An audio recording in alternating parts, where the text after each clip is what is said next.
Awan journalist official YouTube channel में मैं आपको खुश आमदीद कहता हूँ।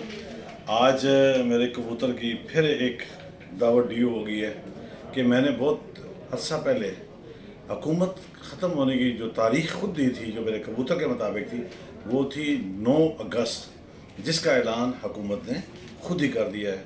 वज़ीर आज़म ने एक तकरीब में कह दिया कि हम 9 अगस्त को जा रहे हैं, और उसकी टेक्निकल वजह ये बताइए। हालांकि एक दो हल्के जो कह रहे थे वो 12 तारीख कह रहे थे। वो ये की थी कि 12 तारीख को हुकूमत की मुद्दत पूरी होती है, और अगर आप 2 दिन पहले असम्बली तहलील करने की समरी भिजवा देते हैं तो फिर अगले जो इंतखाबात हैं वो 90 रोज़ के अंदर होना लाजिम है। ये एक टेक्निकल बात है, लेकिन इसके बावजूद कि ये 90 रोज़ में इंतखाबात होंगे या नहीं होंगे, ये भी एक सवालिया निशान है। और मेरे कबूतर का ये दावा है कि कभी भी 90 रोज़ में इंतखाबात नहीं होंगे। ये इंतखाबात अगले साल मार्च अप्रैल तक भी जा सकते हैं। तो वेल डन कबूतर, आपको आज शाम दावत पे ले जाना बनता है। एक खबर का हिस्सा आपका दुरुस्त हुआ।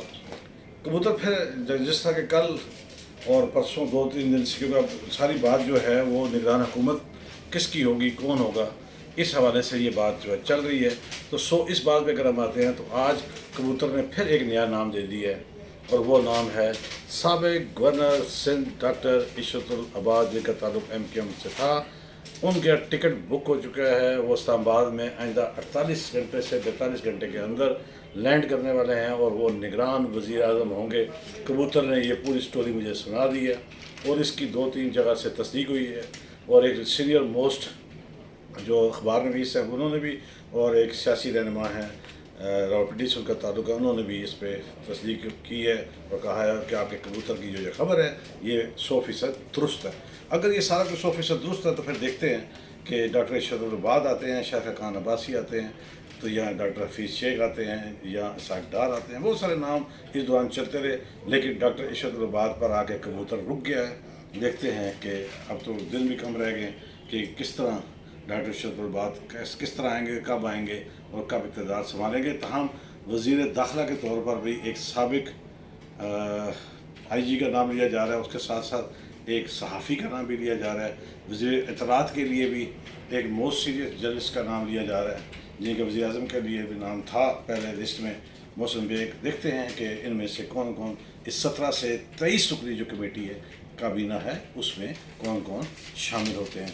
तो अब इंतज़ार की घड़ियाँ कम से कम होती जा रही हैं, लेकिन इसके साथ साथ आज कबूतर ने एक सर्वे में बताया कि एक ऐसी दर्दनाक कहानी सुनाई कि एक बाप ने अपने बच्चे की साइकिल बेच दी, क्योंकि उसके पास बिजली का बिल देने के लिए पैसे नहीं थे, और बच्चा इस पर रो रहा था, और वो उसको कह रहा था कि मेरे पास पैसे नहीं हैं, मैं क्या करूं। अब बच्चों की साइकिलों तक बिकने लगी हैं। हुक्मरानों के कान कब खुलेंगे, आंखें कब दिखेंगी ये दर्दनाक और दिल खराश मनाजिर। खुदा के लिए फौरी तौर पर बिजली के बिलों में कमी का ऐलान करें, महंगाई का ख़ात्मा करें, पेट्रोल की कीमत में कमी करें, ताकि आम आदमी सांस आसानी से, आराम से और सुख के साथ ले सके। इस जानिब भी ख़ुसूसी तवज्जो की ज़रूरत है। बाकी इमरान खान साहब के मतलब बहुत सारी तोशाखाना, ये मैं इसमें आज नहीं जाना चाह रहा। आजकल मैं फोकस कर रहा हूँ पाकिस्तान क्रिकेट बोर्ड पर, क्योंकि उसमें बहुत सारी चीज़ें कबूतर लेकर आता है। मुझे इसकी कोई परवाह नहीं कि कौन क्या कमेंट्स करता है, कौन क्या कहता है। मुझे ये परवाह है कि जो चीज़ हकीकत के करीब है, हकीकत पे मबनी है, या वो सच्ची है, तो मुझे आप तक पहुँचानी है। कौन क्या कहता है, मुझे इसकी कोई परवाह नहीं। हाँ, मेरा फोरम हाजिर है, किसी को वजाहत देनी हो तो मैं हाजिर हूँ, उसके लिए उसका हक़ है। मैं किसी की पकड़ी उछालने के लिए नहीं, हक़ाइक़ को आप तक लाने के लिए ज़रूर अपनी कोशिश, हकीर सी छोटी सी कोशिश है, करता हूँ। आगे आपकी मर्ज़ी। क्रिकेट बोर्ड से मतलब एक जो फिर एक चीज़ जो मैं अहम लेकर आया हूँ वो ये है कि साबका मैनेजमेंट ने, जो निज़ाम सेठी साहब की मैनेजमेंट थी, उन्होंने 6 ऐसे अहम उहदों पर तकर्रियाँ की कि जो री एम्प्लॉयमेंट की ज़िम्मे में आते थे, और वो रिटायर्ड लोग थे, और उनकी उम्रें 60 साल से ऊपर थी। कबूतर के सर्वे के मुताबिक उनमें जाकिर सैयद साहब की दोबारा, जाकिर खान, सॉरी सैयद क्या गया, वो बड़े नामवर आदमी थे, चले उनका जिक्र हुआ। पाकिस्तान स्पोर्ट्स बोर्ड के साबिक DG, एशिया क्रिकेट काउंसिल के पहले सदर, अल्लाह उनको खलीक रहमत करे, जिक्र उनका भी आ गया। चलें, तो जाकिर खान जो थे वो جو انٹرنیشنل امور کے جو ہیں ان کے ڈائریکٹر ہیں وہ 60 سال کی عمر میں پہنچنے کے بعد ان کی تقرری ہے. اسی طرح خیام صغیر صاحب جو ہیں وہ HR میں ہیں. Lieutenant colonel Ashfaq retired admin میں ہیں. سابق SP Younis Butt retired security میں ہیں. Major retired Azhar security and anti corruption department میں. ثاقب عرفان ڈومیسٹک کرکٹ میں.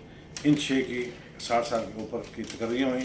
تاہم میں نے اس حوالے سے پاکستان کرکٹ بورڈ کے ترجمان سے پوچھا، ان کا موقف لیا تو انہوں نے کہا کہ یہ تقرریاں میرٹ پر ہوئی ہیں اور ہم 60 سال کی جو شک ہے اس کو ہم سامنے نہیں لاتے. ہمارے نزدیک ٹیلنٹ ہے تو 60 سال سے اوپر کی ہائرنگ کی جو ہماری پالیسی ہے اس میں کوئی بھی ہڈن چیز ایسی نہیں ہے، یا کسی بھی ہم پالیسی کو ایسا نہیں ہم مانتے کہ 60 سال سے اوپر بندہ آ کر کام نہیں کر سکتا. ان کا موقف ہے، لیکن دیکھتے ہیں کہ اس کو کرکٹ کے حلقے جو ہیں وہ کس طرح لیتے ہیں. میرا کام تھا آپ تک بات پہنچانا، اس کے بارے میں رائے قائم کرنا آپ کا کام ہے.